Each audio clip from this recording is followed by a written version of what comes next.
C'est le débat de ce Smart Impact. On parle communication, évaluation de votre communication RSE avec Jonathan Boutonnet. Bonjour. Bonjour. Bienvenue, vous êtes directeur associé de la stratégie du développement de Patte Blanche. Et Thomas Parouti, bonjour, fondateur de l'agence Mieux, habitué quand même du plateau de Smart Impact. Vous êtes un de nos chroniqueurs. On est à la limite du rond de serviette, je n'aurais pas dire. Mais je veux quand même que vous nous présentiez vos agences respectives. Patte Blanche en quelques mots. Oui, en quelques mots, Patte Blanche, c'est une agence de communication engagée en faveur des transitions, qu'elles soient sociales ou environnementales. Ça fait presque 20 ans qu'on existe et qu'on accompagne les organisations pour rendre désirables ces enjeux de transition. On est une vingtaine et on a, depuis 2024, rejoint le groupe Bonhomme, qui est un groupe de communication d'intérêt général à vocation à être un leader en Europe. Et vous proposez un outil dont on va longuement parler qui s'appelle l'autodiag, auto-évaluation de sa politique RSE. Totalement. L'agence Mieux, en quelques mots. L'agence Mieux, on ne s'est toujours pas lancé dans l'armement ou dans l'intelligence artificielle. Franchement, vous n'êtes pas très à la mode. Alors que c'est un marché qui progresse. Maintenant, on est sur un marché qui va un peu moins bien, qui s'appelle la communication RSE. Et donc, on aide les marques, les entreprises à valoriser leurs engagements auprès de leurs collaborateurs, de leurs parties prenantes externes. On lance des nouveaux produits qui ont quelque chose de circulaire, de durable. Et on lance une nouvelle activité sur l'innovation, parce qu'en fait, on le fait depuis plusieurs années. Donc, on aide les marques à inventer des produits, des services. Et donc, lundi, on va annoncer qu'on lance une activité qui va s'appeler Maintenant, et qui est là pour aider les entreprises à innover. On y reviendra, et évidemment, mais vous disiez la difficulté liée au contexte, parce qu'on parle de backlash depuis des mois, et c'est une réalité. Mais alors moi, j'entends plein de sons de cloche différents sur ce plateau, des entrepreneurs ou des chefs d'entreprise qui disent « bah non, on n'a rien changé, on continue, on garde nos engagements », et puis d'autres qui, effectivement, ont mis le pied sur le frein. Qu'est-ce que vous ressentez, vous ? En fait, il y a une sorte de crise politique et géopolitique et une polycrise, comme on dit souvent. Et de cette crise, les entreprises sont contractées et prennent moins de décisions. Donc, elles réduisent leur budget de communication et leur budget de com RSE en particulier. Voilà. Mais elles continuent d'inventer, d'innover, de se préparer à la suite parce que leur terme n'est pas celui d'un mandat américain ou d'un mandat français. Ou européen. Donc, voilà, les sujets climat, ils continuent. Donc les entreprises continuent à innover. Moi, j'ai été il y a 2 jours là, avec un grand groupe de cosmétiques français, très connu, et ça bosse vraiment dur sur les sujets de circularité, notamment. Est-ce que vous tenez aussi ce discours plutôt rassurant ?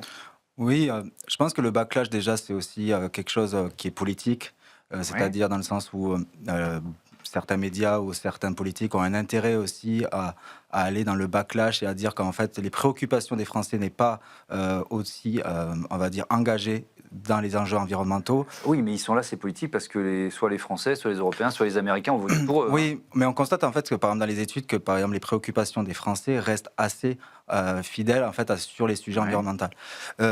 Il y a aussi, par exemple, sur les élections municipales, on voit en fait que, par exemple, les Français demandent du coup aux élections et donc, durant les élections qu'il y a des attentes sur l'insécurité climatique, que ce soit les intempéries, que ce soit sur les canicules, que ce soit sur l'érosion des côtes. Donc, il y a vraiment en fait toujours un intérêt des Français et c'est la même chose pour les entreprises. En fait, il y a un intérêt par les entreprises de continuer à avancer. Et je pense qu'en fait, il y a un effet de loupe sur le backlash et sur certaines entreprises qui, on va dire, réduisent la communication, mais pour autant, nous, on constate que toutes nos entreprises qu'on accompagne continuent de s'engager et continuent à vouloir suivre leur feuille de route parce que c'est pas uniquement, on va dire, de la communication, c'est un vrai changement de business et c'est en fait stratégique pour eux pour être résilients pour demain. Il y a des études, par exemple, internationales qui disent que 89% des citoyens du monde considèrent que leur gouvernement n'en fait pas assez pour lutter contre le dérèglement climatique. Oui, mais ils ne votent pas forcément pour les listes qui portent ces engagements. Donc ça pose une question à laquelle vous répondez avec vos agences, qui est la question du discours, du récit, des nouveaux récits et de la capacité à emporter les citoyens qui se sentent parfois exclus, qui disent vous êtes bien gentil, mais votre transition environnementale, moi je ne peux pas me la payer, etc. etc. quoi. Mais c'est sûr qu'il y a une véritable attente de nouveaux récits. C'est-à-dire qu'aujourd'hui, on est dans une sorte d'hyperconsommation. On voit à la télévision des clashs, et alors, notamment sur les réseaux sociaux, où notre algorithme nous pousse de plus en plus de contenus extrêmement violents, avec lesquels je ne suis pas du tout d'accord, d'autres avec lesquels je suis hyper d'accord. Donc c'est même assez difficile psychologiquement d'assumer ça. Mais on voit bien qu'il y a aussi une attente d'espoir et que tous les projets qui sont sortis avec des discours positifs On peut remonter à Demain, le documentaire qui était sorti il y a 10 ans, et aujourd'hui encore toutes les belles histoires. On voit Le Loup, le film du loup, la pub d'Intermarché à Noël. En fait, ces belles histoires, les gens sont touchés par ça, sont émus et ont envie d'aller dans cette direction. Et ils n'ont pas toujours envie de regarder ces news et la violence qu'il peut y avoir. Ouais. Alors, cet outil, il nous reste 7 minutes, il faut quand même qu'on rentre un peu dans le détail de ce que vous proposez les uns les autres. Cet outil d'autodiagnostic, déjà, moi, ça m'a surpris quand on a décidé de vous inviter. Comment l'idée est née déjà? Pourquoi En fait, c'est une demande? C'est vos clients? Vous vous rendiez compte qu'ils avaient besoin d'évaluer leur politique RSE? C'est plutôt une observation qu'on a, c'est qu'en fait, on voit que souvent les services de communication et les services RSE ne se parlent pas toujours, et c'est là où en fait on peut avoir des déséquilibres. C'est-à-dire qu'en fait, ce qu'on constate, c'est que des services RSE peuvent beaucoup agir globalement dans l'entreprise, mais les services de communication n'ont pas toujours les informations et parfois en fait on constate des déséquilibres. Donc l'objectif de l'autodiag, c'est de permettre en fait à toutes les organisations gratuitement de venir sur le site et de répondre à une trentaine de questions qui permet à la fois d'évaluer leur maturité en termes de engagement et aussi en termes de communication RSE. Et l'enjeu pour nous en fait est d'évaluer s'il y a un déséquilibre. Est-ce que je communique beaucoup, mais pour autant je suis en fait peu engagé, ou en tout cas je suis en fait au début de ma stratégie RSE, ou à contraire, je communique peu et pourtant je suis très engagé. Donc c'est, on va dire, entre les risques de greenwashing ou de greenwashing, c'est en effet comment on peut aller mettre des points, des faits sur ces déséquilibres-là. Le greenwashing, c'est le fait d'hésiter à parler de ce qu'on fait bien, quoi. Ouais, totalement. Et il y a deux stratégies, en tout cas, où il y a deux facteurs au niveau du greenwashing. C'est j'ai une vraie stratégie de ne pas vouloir communiquer parce que je veux éviter les bad buzz, je veux éviter de mettre la lumière sur moi. Ou deux, en fait, je ne sais pas si je suis suffisamment engagé, je n'ai pas les connaissances, et donc le service com, en tout cas la communication de l'entreprise, n'a pas en fait suffisamment d'informations pour en fait s'approprier la démarche RSE et communiquer et la valoriser. Et donc cet autodiagnostic, il peut permettre de le faire. Votre avis, Thomas Parouti, peut-être au-delà de l'autodiag, sur ce greenwashing, donc taire ce que l'on fait. On en a déjà parlé, je crois, ensemble sur ce plateau, mais moi je suis toujours surpris de ça, je peux le comprendre.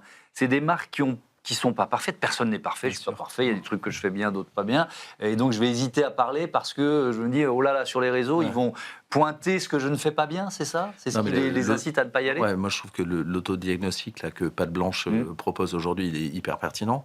Parce qu'en fait, il pose la question de l'alignement. Oui. Et en fait, c'est de l'attente majeure. C'est-à-dire que ce soit, et je prends souvent le même exemple des relations individuelles. Quand je suis en face d'une personne, je veux qu'elle soit alignée. Je ne veux pas qu'elle soit décalée, qu'elle me raconte des bêtises. Enfin, voilà. Donc, l'alignement est une attente très forte aujourd'hui des consommateurs.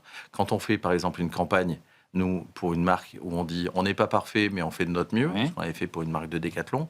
En fait, les gens nous disent c'est génial d'avoir dit la vérité, d'avoir de l'humilité, de dire que vous progressez et tout. Donc aujourd'hui, la RSE, elle en prend plein la gueule. Donc il faut absolument être beaucoup plus professionnel, plus sérieux, avoir une RSE qui descende sur l'offre. Et je pense que cet autodiagnostic, il participe vraiment parce que on voit justement à la fois les menteurs et ceux qui sont trop silencieux et qui ne révèlent pas ce qu'ils font. RSE qui descend sur l'offre, ça rejoint ce que vous créez là, le fait de conseiller les marques jusqu'au produit, c'est ça? Jusqu'au changement de modèle ou Pâte Blanche et Mieux existe depuis 19 et 17 ans. On a fait des campagnes il y a 15 ans sur les ruches sur le toit, sur le vélo là, à la sortie de la cafette qui faisait les smoothies. On a fait des conneries quand même. Hein. Et aujourd'hui, en fait, on est dans le dur. Donc il faut aller sur le business et il faut démontrer. Donc c'est vraiment le business model des entreprises. Ouais, il faut démontrer que la RSE rapporte de l'argent. Voilà, quand nous, on refait les slides des appels d'offres et que l'entreprise gagne, ben en fait, grâce à la note qu'elle a sur la RSE, ben en fait, du coup, la RSE est adorée du directeur commercial, du directeur financier et tout. Donc, il faut être plus business. Ouais, et je pense qu'on doit aussi sortir la communication RSE de son silo. On a beaucoup communiqué sur la stratégie en tant que telle, mais on a atteint un palier de maturité sur presque cet enjeu-là. Désormais, c'est comment la communication RSE démontre, et donc la RSE démontre qu'en fait, elle peut améliorer la vie des Français, la vie des collaborateurs, redonner du sens, parler d'emploi, parler de la santé, parler du Made in France. Comment en fait la transition permet ça. Et je pense que c'est là où en fait la communication RSE doit sortir du côté un peu reporting aussi avec la CSRD qui a pu nous amener dans ce sens-là, et comment en fait on s'intéresse aux vraies préoccupations des Français, aux vraies préoccupations des collaborateurs et évidemment du business des entreprises. Ouais. Cet autodiag, en préparant l'émission, je vois que vous le présentez comme à la fois ludique, pédagogique et exigeant. Alors, oui, il est exigeant parce que c'est une trentaine de questions, ça va aller chercher à la fois. Temps quand même, ça demande du temps. Aujourd'hui, à peu près environ une centaine d'entreprises qui ont réalisé l'autodiag et à peu près 400 qui l'ont commencé. Donc ça demande du temps, ça demande aussi de se mettre en relation entre les services com et les services RSE, mais ça permet aussi d'avoir, on va dire, un résultat automatique. C'est-à-dire qu'en fait, l'analyse est de suite envoyée et le côté ludique est fait qu'en fait, le résultat est incarné par un animal totem. Donc, par exemple, si l'animal, c'est l'ours en hibernation, ça veut dire qu'on est en retard ou voire on ne fait pas grand-chose en termes de communication et d'action RSE. Au contraire, si par exemple on est l'éléphant sur la banquise, ça veut dire qu'on est très engagé. Mais par contre, en termes de communication, on a des failles, donc du coup, les fondations ne sont pas bonnes.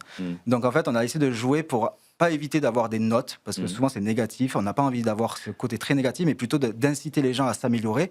Et dans ce côté ludique, donne des premières bribes d'informations et de donner des actions à mettre en place très rapidement pour rééquilibrer du coup la communication et leur engagement. Thomas Paotti, est-ce qu'il y a beaucoup de vos clients qui sont dans une démarche en profondeur, c'est-à-dire presque de bascule de modèle économique ? Par exemple, on avait un invité, on parlait d'économie de la fonctionnalité, passer de la propriété à l'usage. Est-ce que c'est cette démarche-là, parce que là, c'est profond, quoi. Ouais. Alors, sur l'économie de la fonctionnalité, certains creusent, ils réfléchissent. Sur les enjeux de circularité, c'est plus facile.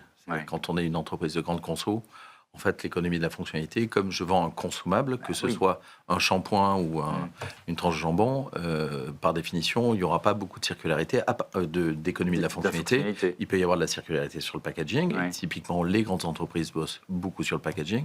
Sur l'économie de la fonctionnalité, c'est vrai qu'il y a cet élan qu'on constate en ce moment dans le petit monde de la RSE. Ils étaient hier au Sénat, à l'Assemblée nationale. Enfin, ils ont discuté avec des députés et des sénateurs. C'est un sujet qui est hyper intéressant parce qu'en plus, c'est les plus rentables. C'est l'expérience WePlay Circular de Decathlon, où il démontrait que les produits étaient plus solides, plus réparables, ça fonctionnait vachement bien, que le directeur financier était content parce que c'était très rentable et que tous les pratiquants de sport faisaient plus de sport. Donc, on voit bien que l'économie de la fonctionnalité, c'est une des pistes majeures. Et d'ailleurs, c'est dans la définition de l'entreprise régénérative dont on parle beaucoup, c'est plus de circularité, plus d'économie de la fonctionnalité et des nouveaux récits. Donc ça, ces trois tendances, elles vont être majeures dans les prochaines années. Merci beaucoup. Merci à tous les deux et à bientôt sur Be Smart for Change. C'est l'heure du grand entretien de ce Smart Impact. On va parler de l'économie de l'eau avec Esther Creuser-Delbourg.